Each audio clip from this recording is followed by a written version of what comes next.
ஆண்டவரே, இந்த ஸ்தலத்தில் செய்யப்படும் ஜபத்திற்கு என் கண்கள் திறந்தவைகளும் செவிகள் கவனமாக இருக்குது என்ற வார்த்தையின்படி ஆண்டவரே அப்பா, அந்த பாடுகிற வேளையில் உங்கள் தெய்வீக பிரசன்னம் இருக்கட்டும்ப்பா. ஆரம்பம் முதல் முடிவு வரைக்கும் உங்கள் தழுமுள்ள கரத்தில் ஒப்பு கொடுக்குறேன்ப்பா. நீரே ஆளுகை செய்யுங்கப்பா. இயேசு மூலம் செபிக்கிற நல்ல பிதாவே, ஆமேன். ஹல்லேலூயா. முதல் பாடலாக, பரலோகமே உம்மை துதிப்பதால் கர்த்தாவே அங்கே வாழ்கிறீர், உம் ஆலயத்தில் உம்மை துதிக்கிறோம், கர்த்தாவே எழுந்தருளும் என்று கரங்களை தட்டி உற்சாகமாய் பாடுவோம். பரலோகமே உம்மை துதிப்பதால் கர்த்தாவே அங்கே வாழ்கிறீர், உம் ஆலயத்தில் உம்மை துதிக்கிறோம், கர்த்தாவே எழுந்தருளோம். பரலோகமே உம்மை துதிப்பதால் கர்த்தாவே அங்கே வாழ்கிறீர், உம் ஆலயத்தில் உம்மை துதிக்கிறோம், கர்த்தாவே எழுந்தருளோம். துதிக்கிறோம் துதிக்கிறோம், ஒன்றாக கூடி துதிக்கிறோம். ஹல்லேலூயா. துதிக்கிறோம் துதிக்கிறோம், ஒன்றாக கூடி துதிக்கிறோம். உந்தன் நாமம் உயர்த்தும் இடத்தில் அங்கே வாசம் செய்வீர், உந்தம் நாமம் உயர்த்தும் இடத்தில் அங்கே வாசம் செய்வீர். துதிக்கிறோம் துதிக்கிறோம், ஒன்றாக கூடி துதிக்கிறோம். ஹல்லேலூயா. துதிக்கிறோம் துதிக்கிறோம், ஒன்றாக கூடி துதிக்கிறோம். உம்மை போல் ஒரு தெய்வம் இல்லை சர்வ வல்லவரே, உம்மை போல் ஒரு தெய்வம் இல்லை சர்வ வல்லவரே. துதிக்கிறோம் துதிக்கிறோம், ஒன்றாக கூடி துதிக்கிறோம். அல்லேலூயா. துதிக்கிறோம் துதிக்கிறோம், ஒன்றாக கூடி துதிக்கிறோம். துதியும் கனமும் மகிமை எல்லாம் உமக்கே செலுத்துகிறோம், துதியும் கனமும் மகிமை எல்லாம் உமக்கே செலுத்துகிறோம். துதிக்கிறோம் துதிக்கிறோம், ஒன்றாக கூடி துதிக்கிறோம். அல்லேலூயா. துதிக்கிறோம் துதிக்கிறோம், ஒன்றாக கூடி துதிக்கிறோம். பரலோகமே உம்மை துதிப்பதால் கர்த்தாவே அங்கே வாழ்கிறீர், உம் ஆலயத்தில் உம்மை துதிக்கிறோம், கர்த்தாவே எழுந்தருளோம். பரலோகமே உம்மை துதிப்பதால் கர்த்தாவே அங்கே வாழ்கிறீர், உம் ஆலயத்தில் உம்மை துதிக்கிறோம், கர்த்தாவே எழுந்தருளோம். ஹல்லேலூயா.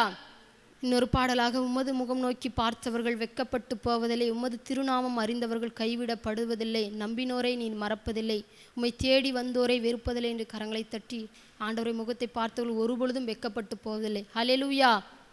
உமது முகம் நோக்கி பார்த்தவர்கள் வெட்கப்பட்டு போவதில்லை, உமது திருநாமம் அறிந்தவர்கள் கைவிடப்படுவதில்லை.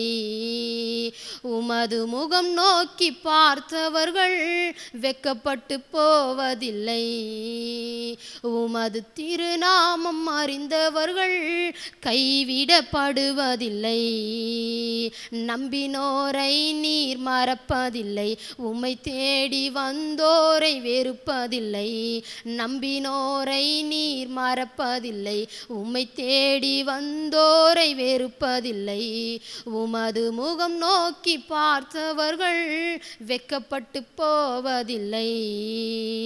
உடைந்த பாத்திரம் என்று நீரெவரையும் தள்ளுவதில்லை, உடைந்த பாத்திரம் என்று நீ நீரெவரையும் தள்ளுவதில்லை. ஒன்றுக்கு உதவாதோர் என்று நீரெவரையும் சொல்லுவதில்லை. ஒன்றுக்கு உதவாதோர் என்று நீரெவரையும் சொல்லுவதில்லை. இயேசு மகாராஜா எங்கள் நேசா, இரக்கத்தின் சிகரம் நீரே. எங்கள் இயேசு மகாராஜா எங்கள் நேசா, இரக்கத்தின் சிகரம் நீரே. உமது முகம் நோக்கி பார்த்தவர்கள் வெட்கப்பட்டு போவதில்லை. உமது திருநாமம் அறிந்தவர்கள் கைவிடப்படுவதில்லை. ஏழைகளின் பலன் நீரே, எளியோரின் நம்பிக்கை நீரே. ஏழைகளின் பலன் நீரே, எளியோரின் நம்பிக்கை நீரே. திக்கற்றோர் வேதனை அறிந்து உதவிடும் தகப்பனும் நீரே. திக்கற்றோர் வேதனை அறிந்து உதவிடும் தகப்பனும் நீரே. இயேசு மகாராஜா எங்கள் நேசா, இரக்கத்தின் சிகரம் நீரே. எங்கள் இயேசு மகாராஜா எங்கள் நேசா, இரக்கத்தின் சிகரம் நீரே.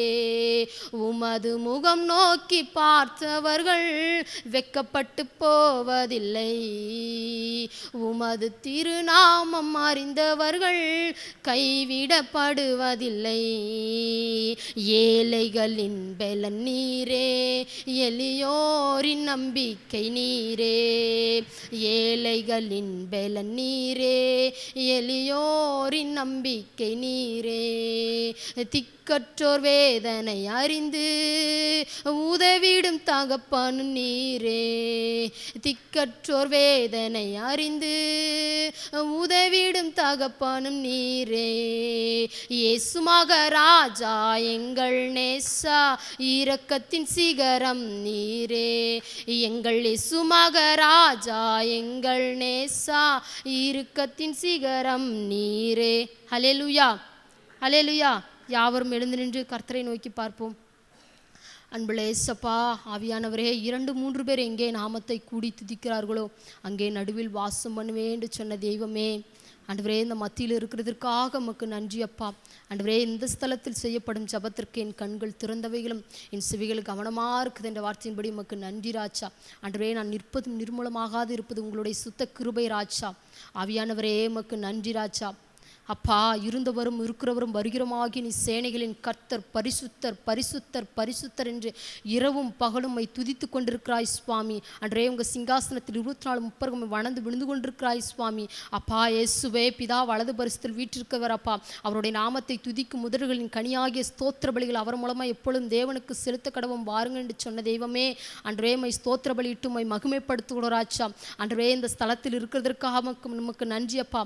பிதாவே மக்கு ஸ்தோத்திரம் அப்பா. பிதாவே மக்கு ஸ்தோத்திரம் அப்பா. அன்பின் பிதாவே மக்கு ஸ்தோத்திரம் சுவாமி. நித்திய பிதாவே மக்கு ஸ்தோத்திரம். பரலோக பிதாவே மக்கு ஸ்தோத்திரம் அப்பா. ஆவிகளின் பிதாவே மக்கு ஸ்தோத்திரம். இரக்கங்களின் பிதாவே மக்கு ஸ்தோத்திரம் அப்பா.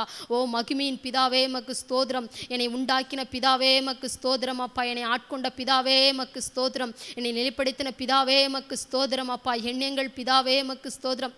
எம் எல்லோருக்கும் ஒரே பிதாவே மக்கு ஸ்தோத்திரம். இயேசு கிறிஸ்துவின் பிதாவே மக்கு ஸ்தோத்திரம். நீதி உள்ள பிதாவே ஸ்தோத்திரம். அந்தரங்கத்தில் இருக்கும் பிதாவே மக்கு ஸ்தோத்திரம். நீதிமான்களின் பிதாவே ஸ்தோத்திரம். இஸ்ரவேலுக்கு பிதாவே ஸ்தோத்திரம் அப்பா. மக்கு ஸ்தோத்திரம் ஸ்தோத்திரம். உன்னதமான தேவனப்பா. ஆண்டவரே, நீ மகா தேவனப்பா. தேவாதி தேவனப்பா. நீ ஜீவனுள்ள தேவனப்பா. அப்பா, அநாதி தேவன், ஆறுதலின் தேவன், பெருமையும் ஆறுதலையும் அழிக்கும் தேவனப்பா. இல்லாதவர்களை இருக்கிறவர் போல் அழைக்கிறவர் அப்பா. அப்பா, மக்கு நன்றி அப்பா. ஆண்டவரே, மக்கு நன்றி நன்றி. எந்த மனுஷனை பிரகாசிக்கிற செய்ய மெய்யான ஒளி நீ அப்பா. ஆண்டவரே, நீ ஜீவ அப்பா, ஜீவ நதி, ஜீவ தண்ணின் ஊற்றப்பா. ஜீவாதிபதிப்பா, ஜீவனும் தீர்க்க சுயமானவர் அப்பா. ஆண்டவரே, மக்கு நன்றி நன்றி நன்றி நன்றி. உத்தமனுக்கு உத்தமனப்பா. அப்பா, நீ புனிதருக்கு புனிதர் அப்பா. மாறுபாடு உள்ளவனுக்கு மாறுபாடு உள்ளவராக தோன்றுகிறவர் அப்பா. அப்பா, மக்கு நன்றி அப்பா. அம்மை உயர்த்துகிறோம் அப்பா. அம்மை போற்றுகிறோம் அப்பா. அம்மை வாழ்த்துகிறோம் அப்பா. அப்பா, மக்கு நன்றி நன்றி நன்றி அப்பா. தேவாதி தேவனே, உம்மை துதிக்கிறோம் துதிக்கிறோம். தாயின் உருவாகும் முன்னே உன்னை தெரிந்து கொண்டேன், உன்னை பேர் சொல்லி அழைத்தேன், நீ என்னுடையவள் என்று சொன்ன தெய்வமே, மக்கு நன்றி அப்பா. சியோன் குமாரத்தியே, நீ பயப்படாதே, கெம்பிரி. மகிழ், பாடு, துதி என்று ஆண்டவரே எனக்கு சொன்னீரே, உமக்கு நன்றி நன்றி அப்பா. பயப்படாதே மகளே, திடன்கோள் உன்னோடு இருக்கிற தேவன் பெரியவர், அவர் சர்வ வலிமையுள்ள தேவன், அவர் பிசாசை தலையை நசுக்கினவர் என்று சொன்ன தெய்வமே உமக்கு நன்றி நன்றி நன்றி. பயப்படாதே மகளே, நான் உனக்கு துணை நிற்கிறேன் என்று சொன்ன தெய்வமே உமக்கு நன்றி. என் துருகம், என் கோட்டை, என் அரண், என் நம்பிக்கை அப்பா உமக்கு நன்றி நன்றி நன்றி அப்பா. நன்றிகள் சொல்ல என் நாவுகள் பத்தாத ஆண்டவரே அப்பா. இயேசுவே, சுவாசமுள்ள யாவரும் கர்த்தரை துதிப்பா என்று சொன்ன தெய்வமே, இந்த ஜனத்தை எனக்கென்று ஏற்படுத்தின இவர்களின் துதியை சொல்லி வருவா என்று சொன்ன தெய்வமே உமக்கு நன்றி அப்பா நன்றி அப்பா. எல்ரோயே, என்னை கண்ட தேவனே உமக்கு நன்றி அப்பா. எனக்கு நல்ல ஒரு எபினேசரா எனக்கு உதவி செய்தீரே உமக்கு நன்றி அப்பா. ஆண்டவரே உமக்கு நன்றி நன்றி நன்றி அப்பா. அப்பா ஆவியானவரே உமக்கு நன்றி, பரிசுத்த ஆவியானவரே உமக்கு நன்றி, பரலோக ராஜாவே உமக்கு நன்றி, பரம கூயவரே உமக்கு நன்றி, பட்சபாதம் இல்லாதவரே உமக்கு நன்றி அப்பா. திட அஸ்திப்பார மூளைக்கல் அப்பா, வெளியேற பெற்றதுமான மூளைக்கல் அப்பா. ஆனந்த தைலத்தினால் அபிஷேகம் பண்ணப்பட்டவர் அப்பா. நீ நீண்ட ஆயுசு உள்ளவர் அப்பா, நீடிய சாந்த குணமுள்ளவர் அப்பா, தேவ தன்மையில் நீ சேருவர் அப்பா, நீ சுத்த கண்ணர் அப்பா. அப்பா உமக்கு நன்றி நன்றி அப்பா. எனக்காக அடிக்கப்பட்டவரே, எனக்காக வதிக்கப்பட்டவரே, மனுஷரால் புறக்கணிக்கப்பட்டவரே, மனுஷரால் நிந்திக்கப்பட்டவரே அப்பா உமக்கு நன்றி நன்றி நன்றி ராஜா. ஆவியானவரே உமக்கு நன்றி நன்றி அப்பா நன்றி அப்பா நன்றி அப்பா. மறவாமல் நினைத்தீரையா, மனதார நன்றி சொல்வேன். என்னை மறவாமல் நினைத்தீரையா, மனதார நன்றி சொல்வேன்.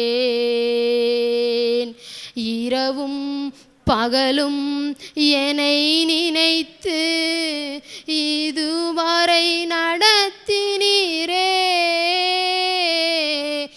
இரவும் பகலும் என்னை நினைத்து இதுவரை நடத்தினீரே.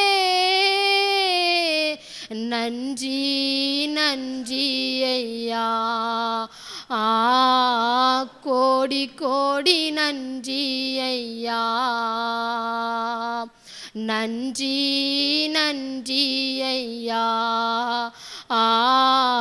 கோடி கோடி நன்றி ஐயா. எபினேசர் நீதானையா,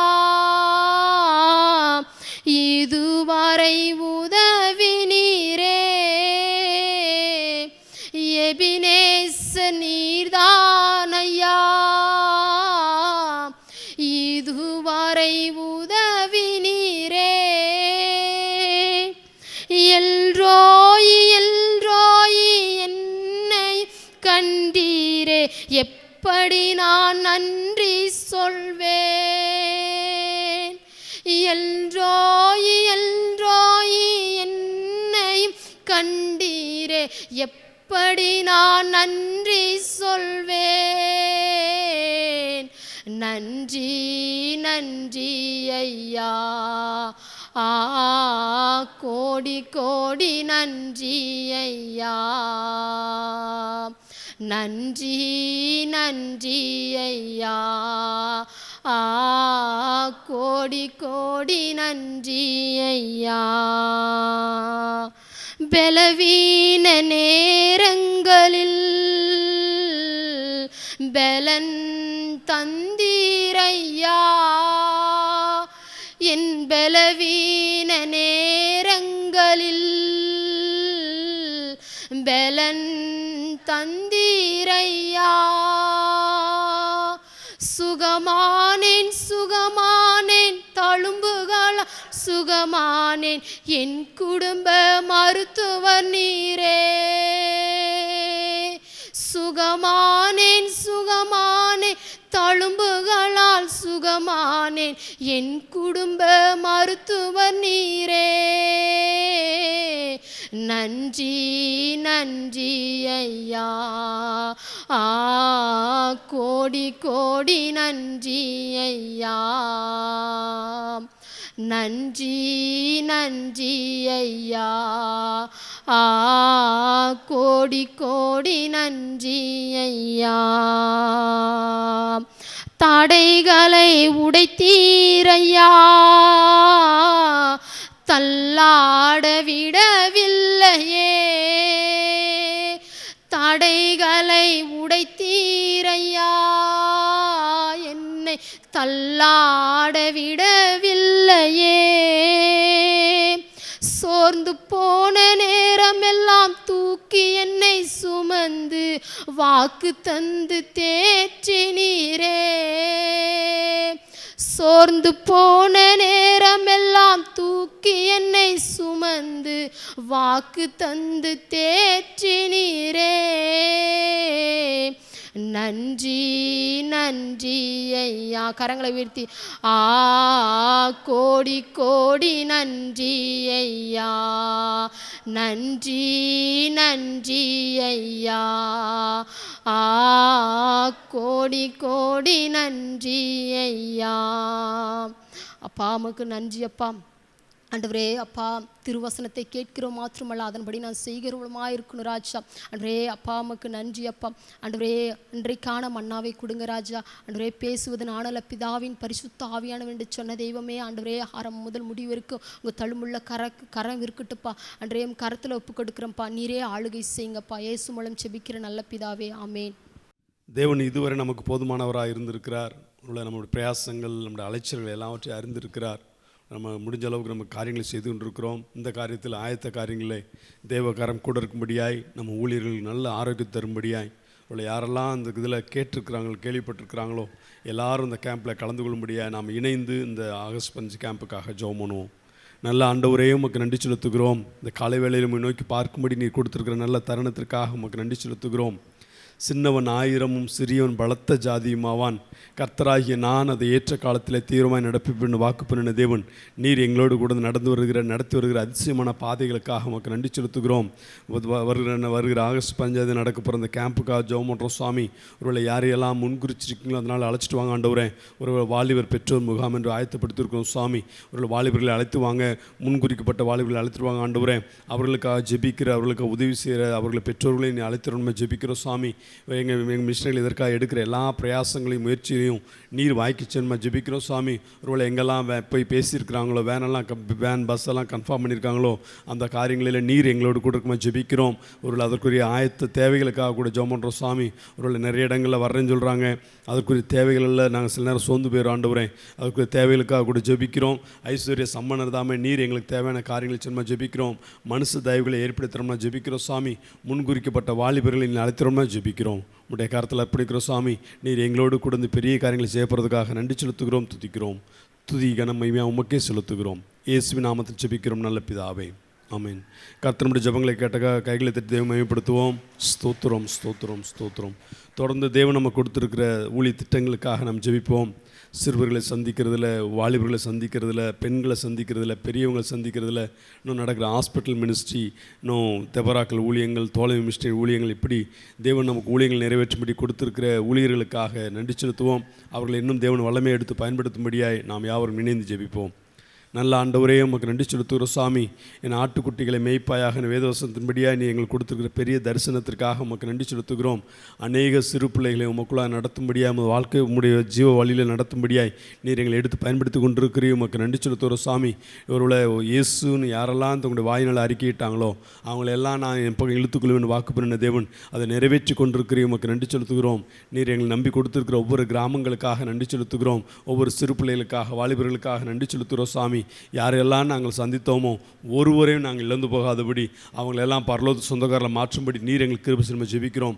நீர் ஜெபித்தது போல நீர் பிதா, நீர் எனக்கு தந்தவர்கள் நான் ஒருவரையும் இணைந்து போகவில்லை என்று சொன்னது மாதிரி நீர் எங்களுக்கு கொடுத்த எந்த ஒரு சிறு பிள்ளையும், எந்த ஒரு வாலிபர்களையும், எந்த பெரியவங்களையும் நாங்கள் இழந்து போகாதபடி பரலோக சொந்தக்காரில் மாற்றும்படி நீர் எங்களுக்கு கிருபை செய்ய ஜெபிக்கிறோம் சாமி.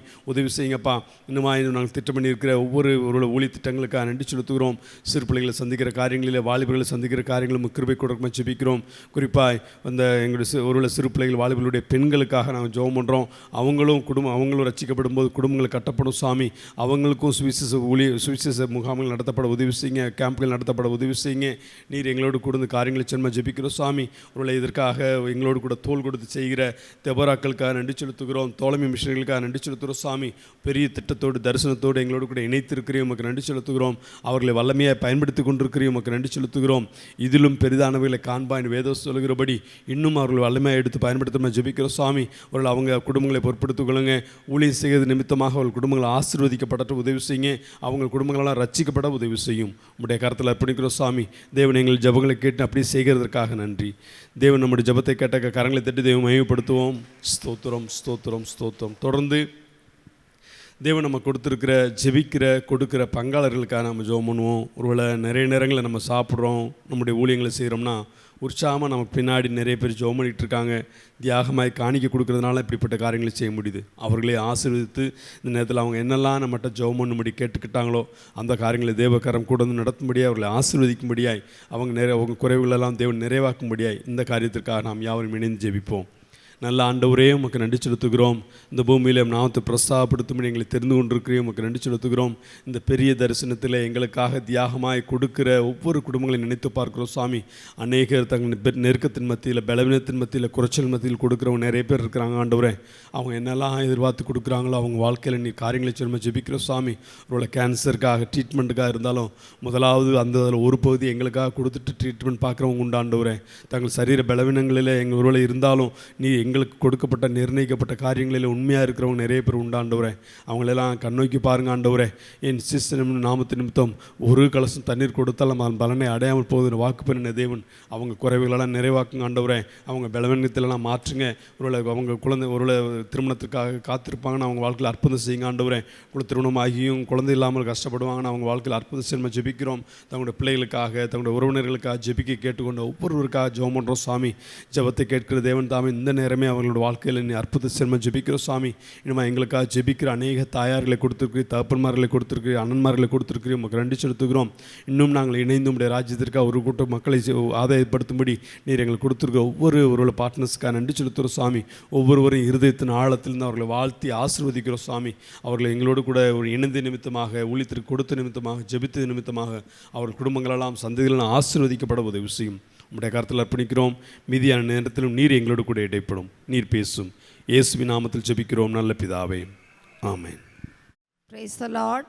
ஆண்டவராகிய இயேசு கிறிஸ்துவின் நாமத்தினால உங்கள் அனைவருக்கும் என்னுடைய அன்பின் அதிகாலை வாழ்த்துக்கள். அதிகாலையிலே ஆண்டவரை தேடி வர கர்த்தர் நமக்கு கிருபை கொடுத்திருக்கிறார். அதற்காக ஆண்டவருக்கு ஸ்தோத்திரம் பண்ணுவோம். நாம் வேத வசனத்தை தியானிப்போம், ஜெபிப்போமா. அன்பின் ஆண்டவரே, அப்பா, ஆசீர்வதிக்கப்பட்ட அந்த காலை வேளைக்காக நன்றி செலுத்துகிறோம். தகப்பனே, உள்ளங்கைகளில் உன்னை வரைந்து வைத்திருக்கிறேன், உன் மதில்கள் எப்பொழுதும் எனக்கு முன்பாக இருக்கிறது என்று எப்பொழுதும் எங்கள் மேலே உம்முடைய கண்ணை வைத்திருக்கிற அன்பின் பரலோக தேவனே நன்றி செலுத்துகிறோம். நாங்கள் தியானிக்கிற வார்த்தைகள் எங்களை இன்னும் பலப்படுத்தும்படியாக, தகப்பனை தைரியப்படுத்தும்படியாக நீர் எங்களுக்கு உதவி செய்ய வேண்டும் என்று ஜெபிக்கிறோம். இயேசுவின் நாமத்தில் பிதாவே, ஆமென். இந்த நாளிலும் கூட ஒரு கேரக்டர் ஸ்டடி அப்படின்ற மாதிரி என்னுடைய மனதில் இதை ஜெபிக்கும்போது தோன்றியதுனால ஒரு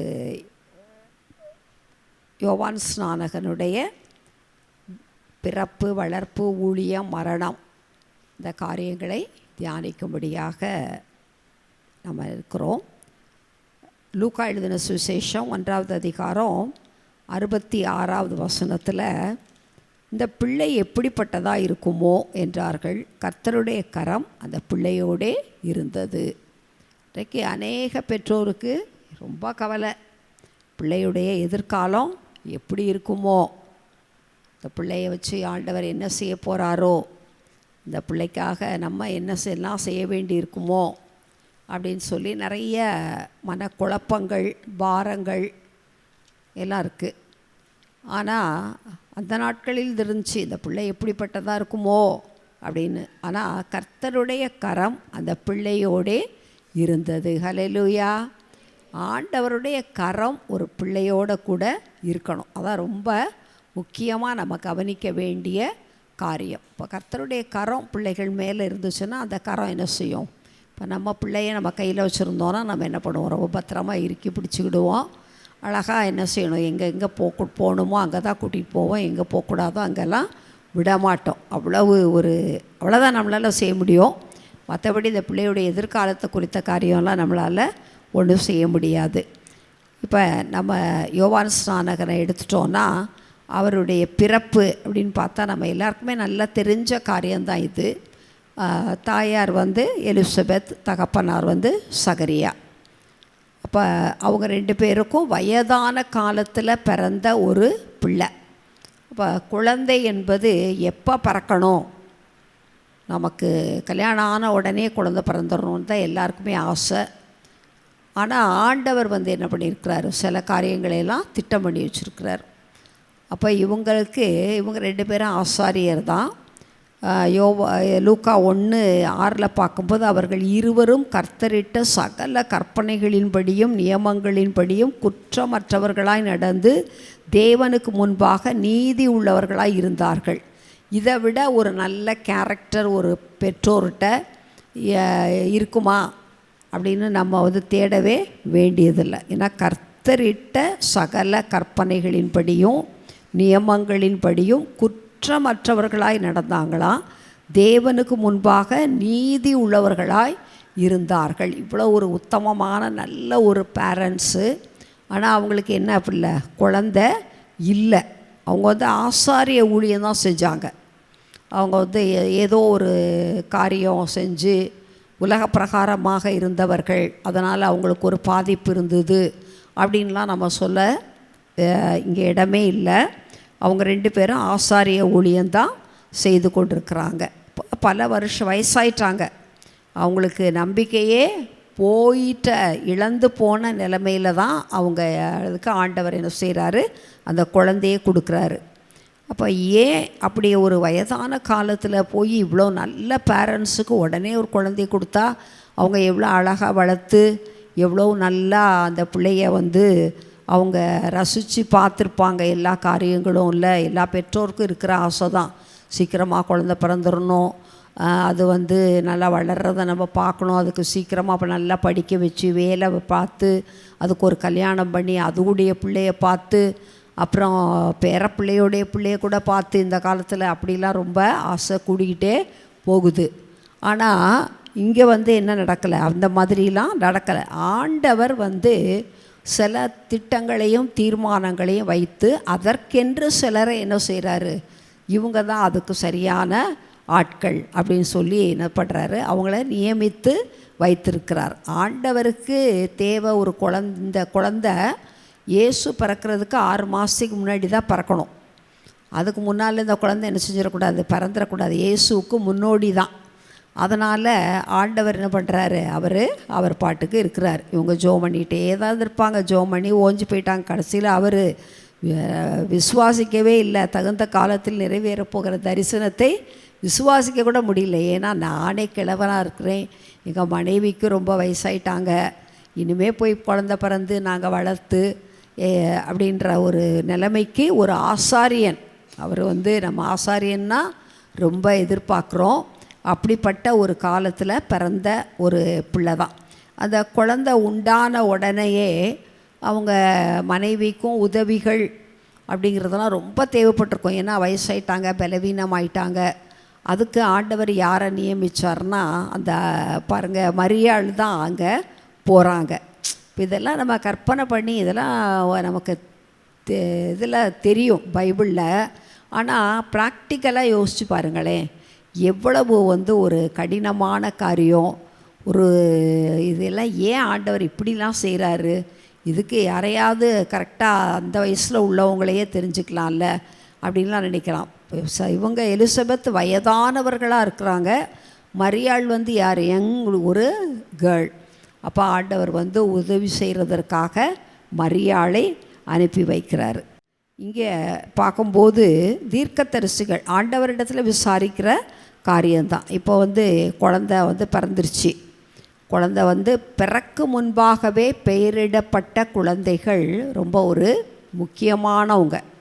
வேதத்தில் நம்ம பார்க்கும்போது இயேசு பிறப்பதற்கு முன்பாகவே ஆண்டவர் என்ன பண்ணார், மரியாளுக்கிட்டையும் சொல்லிட்டார் அந்த பிள்ளைக்கு இயேசு என்று பெயரிடணும்னு.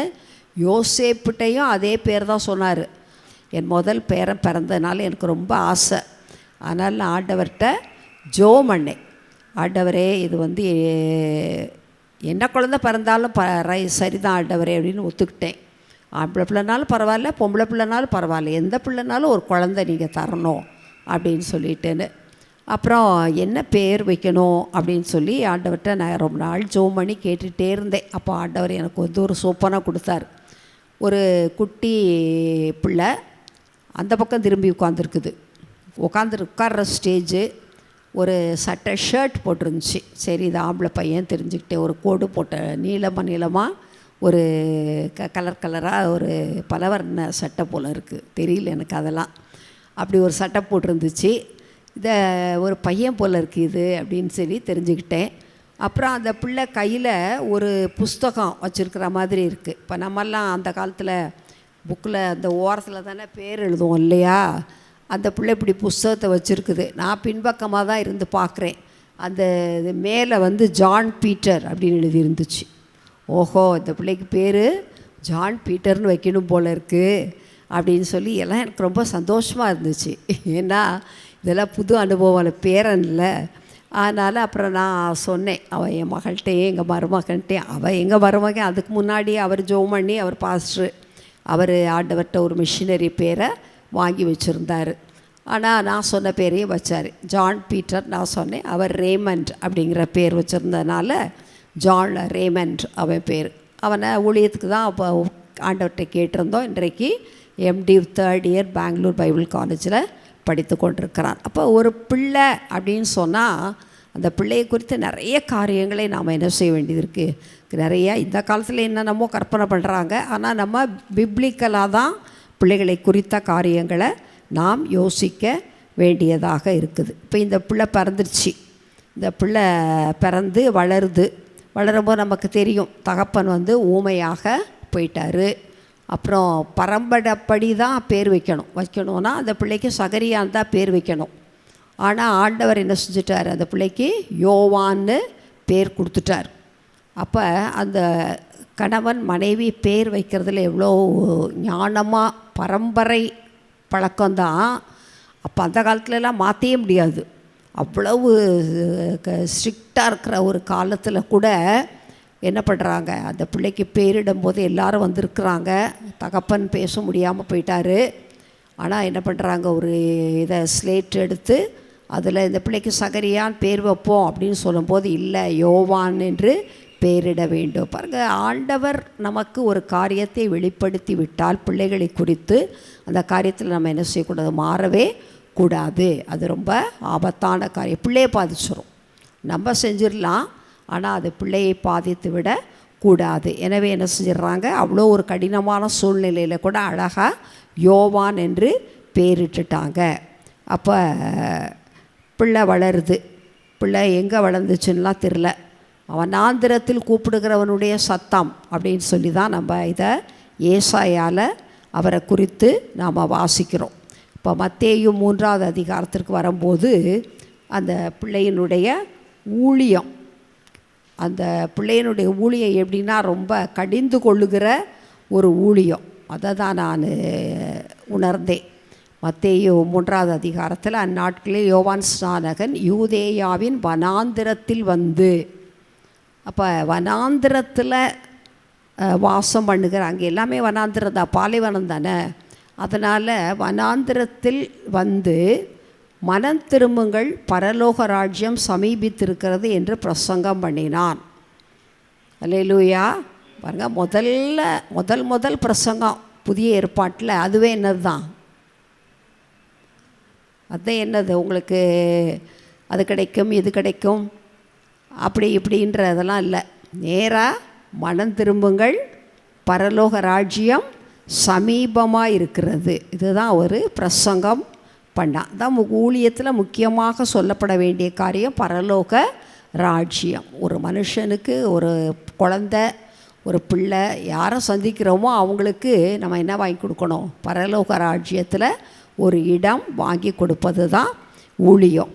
அப்போ அது தீர்க்க தரிசன நிறைவேறுதல். ஏசாயா 40:3 கர்த்தருக்கு வழியை ஆயத்தப்படுத்துங்கள், அவருக்கு பாதைகளை செவை பண்ணுங்கள் என்று வனாந்திரத்தில் கூப்பிடுகிறவனுடைய சத்தம் உண்டென்று ஏசாயா தீர்க்கதரிசியினால் சொல்லப்பட்டவன் இவனே. அல்லேலூயா.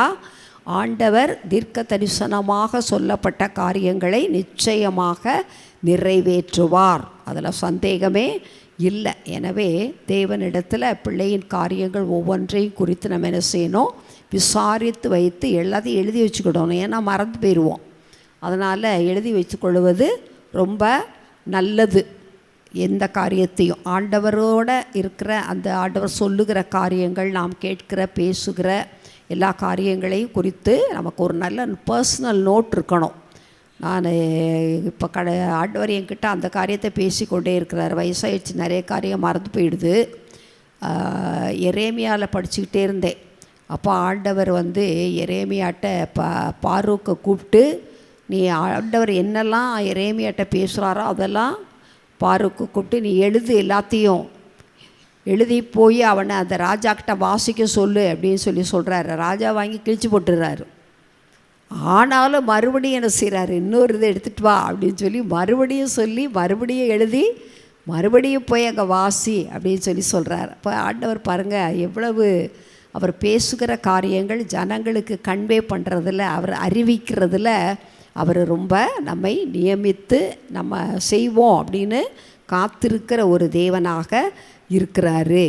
சரி, இந்த 4வது வசனத்தில் மத்தேயு 3:4 அந்த யோவானுடைய ட்ரெஸ் என்ன அப்படின்னு பார்த்தோன்னா, ஒட்டக மயிர் உடையை தரித்து தன் அறையில் வார்க்கச்சையை கட்டி கொண்டிருந்தான்.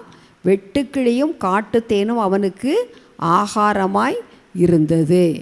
பாருங்கள், அந்த யோவானுக்கு எல்லாரும் ட்ரெஸ் போட்டிருக்கிறது அது வேறு மாதிரி. யூதர்களுடைய ட்ரெஸ் அங்கி மாதிரி தான் இருக்கும்.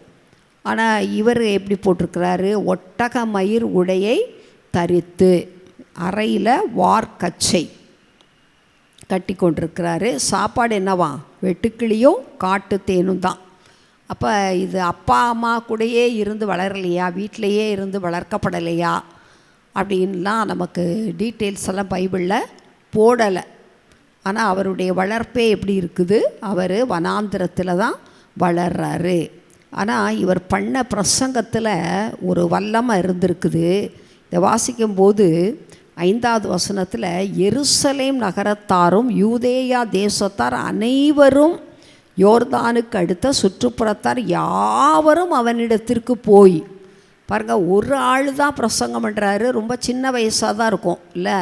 இப்போ அதை யோசித்து பார்த்தேன். இயேசுநாதரே 33 வயசில் வரைக்கும் தான் இருந்தாருன்னு இருக்குது. அவரை விட இவர் 6 மாதம்தான் மூத்தவர், 34 அப்படின்னு வச்சுக்கிடுவோமே. ஆனால் ஆண்டவர் இருக்கும்போதே இவர் மரித்து போயிட்டார் இல்லை. இவரை அடக்கம் பண்ணுறதுக்கு ஆண்டவர் சீஷர்கள் இடத்துல சொல்கிறாரு. ஆனால் அவ்வளோ சின்ன வயசாக இருந்தால் கூட எவ்வளவு ஒரு வல்லமையாக பிரசங்கம் பண்ணியிருந்தா பாருங்கள். எருசலேம் நகரத்தார் யூதேயா தேசத்தார் அனைவரும், அங்கங்கே கொஞ்சம் கொஞ்சம் ஆள் வந்தாங்க அப்படின்ற மாதிரிலாம் இல்லை. இதெல்லாம் வாசிக்கும்போது எனக்கு ரொம்ப ஒரு மாதிரியாக இருந்துச்சு. எருசலேம் நகரத்தாரும் யூதேயா தேசத்தார் அனைவரும் யோர்தானுக்கு அடுத்த சுற்றுப்புறத்தார் யாவரும் அவனிடத்திற்கு போய் தங்கள் பாவங்களை அறிக்கையிட்டு யோர்தான் நதியில் அவனாலே ஞானஸ்நானம் பெற்றார்கள். ஹல்லேலூயா! எவ்வளோ பெரிய ஒரு ரிவைவல் ஸ்பீக்கராக வந்திருக்கார் பார்த்தீங்களா. ஆனால் பிரசங்கம் என்ன தான் பண்ணியிருக்காரு, மனம் திரும்புங்கள், பரலோக ராஜ்யம் சமீபமாக இருக்குது. இவ்வளோ பேர் இவ்வளோ பெரிய கூட்டத்துக்கு ஞானஸ்நானம் கொடுத்துருக்குறாரு. அது யோர்தான் நல்ல ஒரு பெரிய நதி தான், பெரிய ஆறு தான். அது நல்லா நிறைய தண்ணி தான் போகுது. இப்போல்லாம் ஞானஸ்தானத்துக்குன்னு அதில் நல்ல அரேஞ்ச்மெண்ட்ஸ்லாம் பண்ணியிருக்காங்க. நல்லா பிடிச்சி, அந்த காலத்துலலாம் ஆற்றுல இறங்குற மாதிரி தான் இறங்க வேண்டி இருந்திருக்கும். இப்போ நல்லா அது பில்டிங் எல்லாம் இது கைப்பிடிச்சிக்கிட்டு படி வழியாக இறங்கி அந்த ஓரத்துலலாம் அது ரொம்ப ஆழமாலாம் இல்லை, அதில் தான் ஞானஸ்நானம் கொடுக்குறாங்க. ஏன்னா அந்த தனியாக அவர் யோவான் ஸ்நானகனுடைய ஒரு இதுவே தான் போட்டிருக்காங்க, படமே. அது அந்த இடத்துக்கு போனாலே அவ்வளோ ரொம்ப ஒரு முக்கியத்துவமாக அந்த இடத்த வைத்திருக்கிறாங்க. யோர்தான் நதியிலே ஞானஸ்நானம் எடுக்கிறதுக்குன்னே அந்த இடத்த இயேசுவுக்கு ஞானஸ்நானம் கொடுத்த இடம். அதுபோக இவங்களாம் பாவங்களை அறிக்கையிட்டு ஞானஸ்நானம் வாங்கினாங்களாம். பரிசேயரிலும் சதுசேயரிலும் அநேகர் தன்னிடத்தில் ஞானஸ்நானம் பெறும்படி வந்தாங்களாம். பரிசேயர் அவங்களாம் பாரம்பரியமானவர்கள், அவங்களுக்கெல்லாம் இந்த ஞானஸ்நானம்லாம் ஒத்துக்கவே செய்யாது. ஏன்னா இப்போ இருக்கிற பரம்பரை நம்ம பழக்க உபதேசம் மாதிரி அவங்களும் கூட என்ன பண்ணுறாங்களாம், இவர்கிட்ட ஞானஸ்நானம் பெறும்படி வருகிறார்கள். சதுசேயர் அவங்க தேவதூதரையும் உயிர்த்தெழுதலையும் நம்பாதவர்கள். அவர்களும் என்ன செய்கிறாங்களாம், ஞானஸ்நானம் பெற வருகிறார்கள். அப்படின்னா ஆண்டவர் கொடுத்த அந்த பிள்ளை எவ்வளோ ஒரு வல்லமை உள்ள ஒரு பாத்திரம் அப்படின்றத, அந்த அபிஷேகம் அந்த தாயின் வயிற்றில் இருக்கும்போதே என்ன சொல்ல, பரிசுத்த ஆவியினால் நிரப்பப்பட்ட ஒரு பிள்ளை.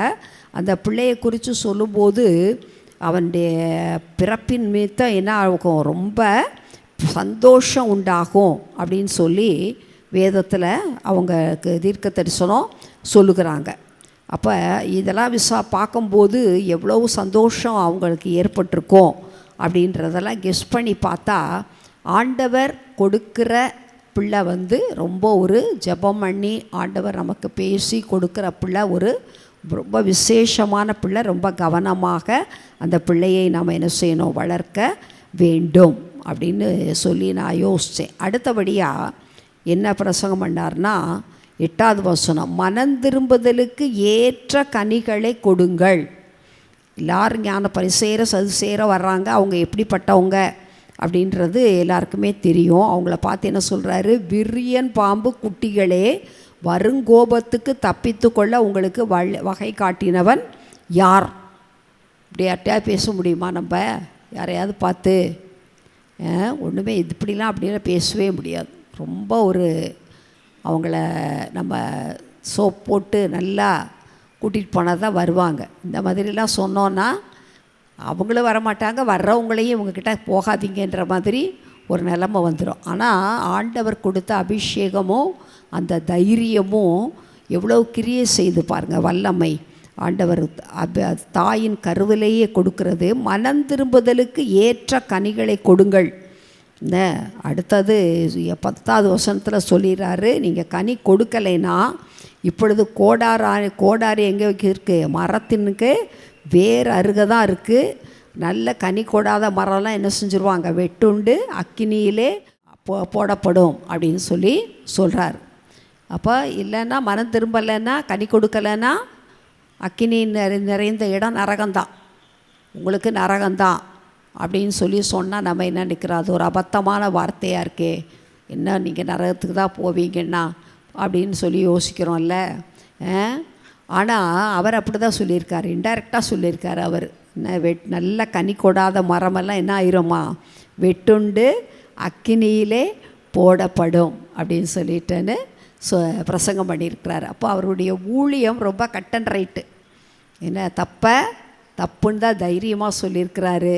அவர் ஏதோ ஒரு நல்ல ஒரு சாதாரண ஒரு பிரசங்கியார் மாதிரி பிரசங்கம் பண்ணலை. அவருடைய அழைப்பே அதுதான். அப்போ ஒருத்தருடைய அழைப்பு அந்த இதுங்கும்போது அந்த அழைப்புக்கு ஏற்றபடி நாம் என்ன செய்யணும், நிச்சயமாக செயல்பட வேணும். எல்லாரையும் மாதிரியெல்லாம் நம்ம செயல்படக்கூடாது. அப்போ கனிகளை நாம் பார்க்கவே முடியாது. அடுத்தபடி இயேசுவுக்கு முன்னோடியாய் வந்தவர் ஆண்டவருடைய மகிமையை திருடாதவர். தன்னை எந்த விதத்துலையும் அவர் என்ன செஞ்சுக்கிடலை, மேன்மைப்படுத்திக்கிடவே இல்லை. எல்லா இடத்துலையுமே நான் ஒரு முன்னோடி, எனக்கு பின்னே ஒருவர் வருகிறார் அப்படிங்கிறத என்ன செய்தார், அவர் மகிமையை தேவனுக்கு செலுத்துகிற ஒரு நல்ல ஒரு தேவ மனிதனாக இருந்தார். 11வது வசனத்தில் பார்க்கும்போது, நான் மனந்திரும்புதலுக்கென்று நான் ஜலத்தினால் உங்களுக்கு ஞானஸ்நானம் கொடுக்கிறேன், எனக்கு பின் வருகிறவரோ என்னிலும் வல்லவராய் இருக்கிறார், அவருடைய பாதரட்சைகளை சுமக்கிறதற்கும் நான் பாத்திரன் அல்ல, அவர் பரிசுத்த ஆவியினாலும் அக்கினியினாலும் உங்களுக்கு ஞானஸ்நானம் கொடுப்பார். ஹல்லேலூயா. யோவேல் தீர்க்க தரிசனத்தில் சொல்லப்பட்ட காரியத்தை இவர் என்ன செய்கிறாரு, மறுபடியுமாக ஜனங்களுக்கு அறிவிக்கிறவராக இருந்தார். யோவான் ஸ்நானகனுடைய ஊழியம் பார்க்கும்போது முதல்ல மனம் திரும்புகள் பரலோக ராஜ்யம் சமீபமாக இருக்கிறது. 2 மனம் திரும்புதலுக்கு ஏற்ற கனிகளை கொடுங்கள். இப்போ அவங்க பாவங்களெல்லாம் போய் யார்கிட்ட தான் அறிக்கையிட்டாங்க, யோவான் ஸ்நானகனிடத்தில் தான் அறிக்கையிட்டாங்க. இன்றைக்கும் சில இடங்களில் நம்ம அப்படி உபதேசங்களை கேள்விப்படுறோம். மனிதரிடத்தில் போய் பாவங்களை அறிக்கையிடுகிற ஒரு காரியம் இப்போ மாறிடுச்சான்னு தெரியல, ஒரு காலத்துலலாம் இருந்தது. இப்போ இயேசு இல்லை, பிறக்கலை. அதனால் அவங்க என்ன பண்ணாங்க, யோவானிடத்திலே போய் தங்கள் பாவங்களை அறிக்கையிட்டாங்க. இப்போ நம்ம மனிதரிடத்திலே அறிக்கை பண்ண வேண்டிய அவசியம் இல்லை. ஏன்னா நமக்கு நடுவாக இருந்த திரைச்சீலையை ஆண்டவர் தம்முடைய சிலுவை மரணத்தினாலே அவர் அதை கிழித்து விட்டார். எனவே நாம் டைரக்டாக முழங்கால் படியிட்டு நம்மளுடைய பாவங்களை நாம் என்ன செய்யணும், மறைக்காமல் தேவனுக்கு அறிவிக்கலாம். அப்படிப்பட்ட ஒரு கிருபையை நாம் பெற்றிருக்கிறோம்.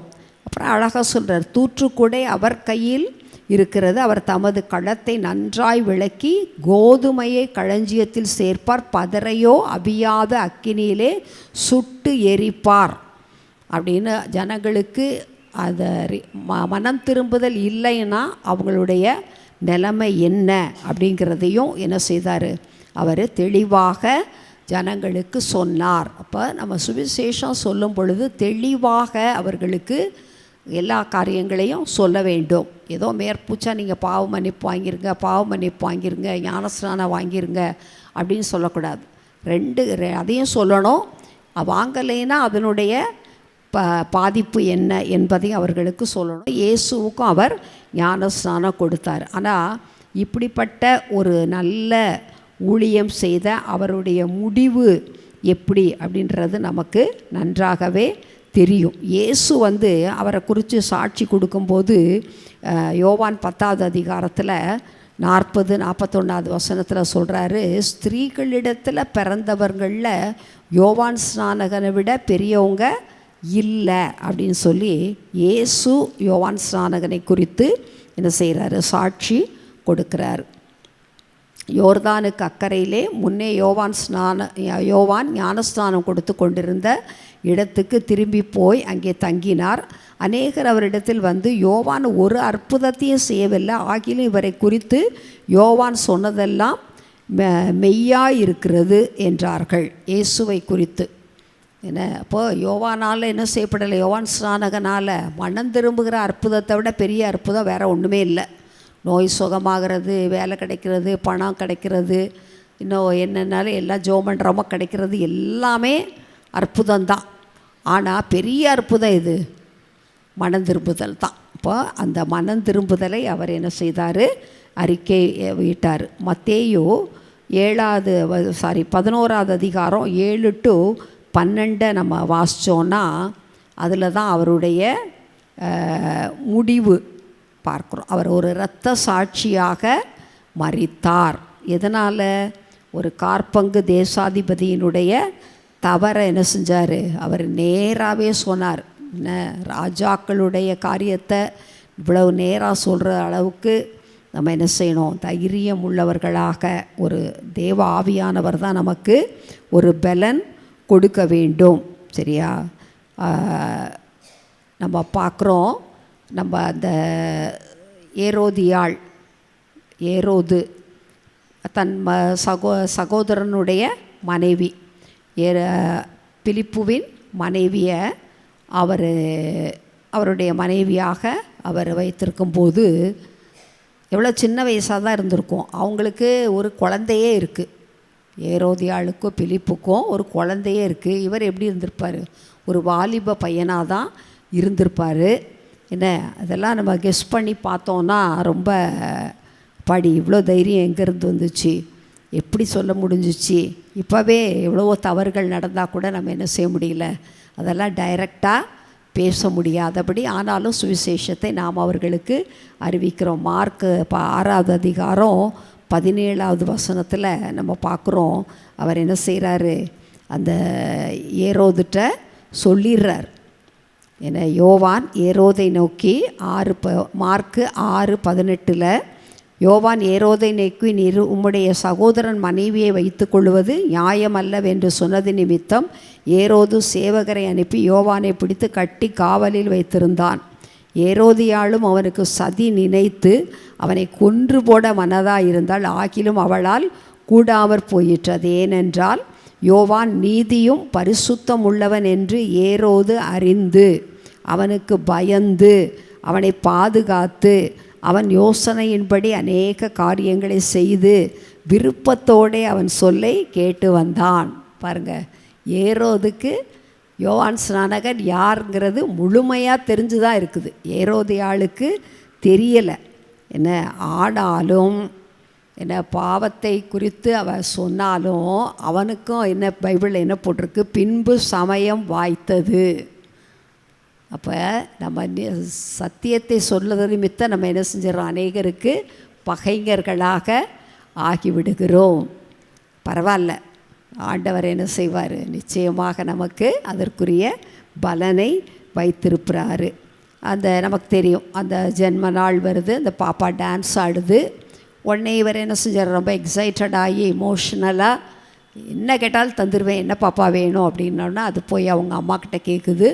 அவங்க அம்மா என்ன செய்கிறாங்க, அப்போ அவங்க மனசுக்குள்ளே பர்த்டே செலிப்ரேஷன்லாம் நடக்குது. என்ன வேணும்னு கேட்டால் ஒரு நெக்லஸ் வேணும், ஒரு அது ட்ரெஸ் வேணும், என்னெல்லாமோ கேட்டிருக்கலாம். அதெல்லாம் இல்லாமல் அவங்க என்ன செய்கிறாங்க, யோவான் ஸ்நானகனுடைய தலையை எனக்கு 25வது வசனத்தில், உடனே அவள் ராஜாவினிடத்தில் சீக்கிரமாய் வந்து நீர் இப்பொழுதே ஒரு தாளந்தில் யோவான் ஸ்நானனுடைய தலையை எனக்கு தர வேண்டும் என்று கேட்டாள். பாருங்கள் முடிவு எப்படி இருக்குது. அவ்வளோ ஒரு நல்ல ஒரு அதிகாரமான வல்லமையான ஒரு மினிஸ்ட்ரி. முதல் இது புதிய ஏற்பாட்டில் இயேசுவுக்கு முன்னால் செய்த மனுஷனுடைய முடிவு வந்து ஒரு இரத்த சாட்சியாக மறிக்க வேண்டி வந்தது. அப்புறம் ஆண்டவருக்கு அதை தெரியப்படுத்த ஆண்டவர் அந்த நேரத்தில் ஊழியம் செய்கிறார். ஆனால் 2 பேருக்கு 6 மாதம்தான் வயசு வித்தியாசம். ஆனால் அதுக்கப்புறம் இயேசு ரொம்ப நாள் நிறைய காரியங்கள் செய்திருக்கிறாரு. அதனால் யோவான் ஸ்நானகனுடைய வயது என்னவாக இருந்திருக்கும், எப்போ இறந்துருப்பாருன்னு தெரியல. அதே மாதிரி சிரச்சேதம் பண்ணி, வாக்கு மாறக்கூடாதுல்ல, அதுக்காக ராஜா என்ன பண்ணிட்டாரு, அதை சிரச்சேதம் பண்ண சொல்லி அதை தட்டில் வச்சு கொடுத்துட்டாங்க. சீஷர்கள் வந்து அதை இயேசுக்கிட்ட சொல்கிறாங்க. அப்புறம் உடலை எடுத்து சீஷர்கள் 29வது வசனத்தில் அடக்கம் படுகிறார்கள். எனவே அன்பான சகோதர சகோதரிகளே, பிள்ளைகள் மிகவும் முக்கியமானவர்கள். இப்போ நம்மளுடைய சைல்ட்ஹுட் எக்ஸ்பீரியன்ஸ்லாம் நம்மளுடைய ஊழியத்தில் எவ்வளோ பிரயோஜனமாக இருக்குல்ல. நம்மளுடைய பிறப்பு, நம்ம பெற்றோர் நம்மை குறித்து சொல்லுகிற காரியம், நம்மளுடைய வளர்ப்பு, ஆண்டவர் நம்மளுடைய வாழ்வின் பாதையில் நமக்கு நம்மை நடத்தின, உதவி செய்த, நம்மை வழிநடத்தின ஒவ்வொரு நபர்களும் எவ்வளோ முக்கியமானவங்களாக இருக்கிறாங்க. மைல் ஸ்டோன் அவங்கெல்லாம் நம்மளுடைய வாழ்க்கையில். அதனால் இன்றைக்கி அநேக ஊழியர்கள் எழும்ப வாய்ப்பு இருந்தது. அதுபோல் ஆண்டவர் யோவான் ஸ்நானகனையும் என்ன செய்திருந்தார், ஒரு முன்னோடியாக இயேசுவுக்கு அனுப்பியிருந்தார். நம்மெல்லாம் இயேசுவுக்கு பின்னாலே ஊழியம் செய்கிறவர்களாக இருக்கிறோம். எனவே நாமும் நம்மளுடைய இந்த யோவான் ஸ்நானகனுடைய ஒவ்வொரு ஸ்டெப் ஆஃப் லைஃப்பும் எப்படி ஒரு சாட்சியாக இருக்கிறதோ, அதுபோல் நம்ம பெற்றோராக இருக்கிறோம். இப்போ நம்ம பிள்ளைகளாக இருந்த காலம், நம்மளுடைய பெற்றோருடைய காலம், அதுக்கு பிறகு நாம் பெற்றோராகி நம்மளுடைய பிள்ளைகள் வளர்ப்பு, பேரப்பிள்ளைகள் கூட ரொம்ப முக்கியமானவர்கள் ஆண்டவருடைய ராஜ்யத்தில். எனவே நாம் என்ன செய்யணும், இந்த காரியங்களையெல்லாம் மனதிலே வைத்து தேவனுடைய திட்டம் நிறைவேற நம்ம என்ன செய்யணும், செயல்பட வேண்டும். ஜெபம் பண்ணுவோமா? அன்பின் பரலோக பிதாவே, ஆசீர்வதிக்கப்பட்ட இந்த காலை வேளையிலும் கூட ஆண்டவரே, ஒரு யோவான் ஸ்நானகனுடைய வாழ்க்கை, இந்த பிள்ளை எப்படிப்பட்டதாக இருக்குமோ அப்படின்னு பெற்றோருக்கு ஒரு கவலை. நிறைய பெற்றோருக்கு இன்றைக்கி பெரிய கவலை அதுதான், இந்த பிள்ளையுடைய காரியம் என்ன. ஆனால் வேதம் உடனே பதில் சொல்கிறது, கர்த்தருடைய கரம் அந்த பிள்ளையின் மேலே இருந்தது. அப்போ தேவனுடைய கரம் இருந்தால் நிச்சயம் தேவ சித்தம் நிறைவேற்றப்படும். ஆண்டவரே, நாங்கள் உமக்கு நன்றி செலுத்துகிறோம். அப்படியாய் வேதனையோடு, கலக்கத்தோடு, கண்ணீரோடு, பயத்தோடு, ஜபத்தோடு, யாரிடத்திலே விசாரிக்கிறது அப்படிங்கிற ஆண்டவரே கேள்வியோடு இருக்கிறவர்களோடு நீர் பேசுகிறீர் ஐயா.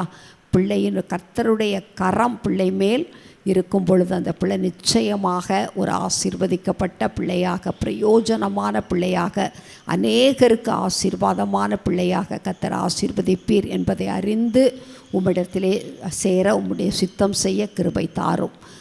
இந்த நாள் முழுவதும் செய்யப்படுகிற ஒவ்வொரு ஊழியங்கள், காரியங்கள், நடை, எல்லா காரியம், உட்காருதல், எழுந்திருக்குதல், படுக்குதல், எல்லாவற்றிலும் உடைய பாதுகாப்பு இருக்கும்படியாக ஜெபிக்கிறோம். அப்பத்தையும் தண்ணீரையும் கர்த்தர் ஆசீர்வதிப்பீராக, போக்கையும் வரத்தையும் ஆசீர்வதிப்பீராக, உடைய சமூகம் கூட இருந்து வழி நடத்தும்படியாக ஆசீர்வதித்து ஜெபம் பண்ணுகிறோம் ஐயா.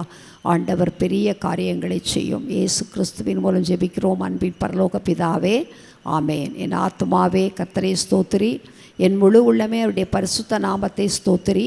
என் ஆத்துமாவே கர்த்தரை ஸ்தோத்திரி, கர்த்தர் செய்த சகல உபகாரங்களையும் மறவாதே. Amen. Thank you. God bless you.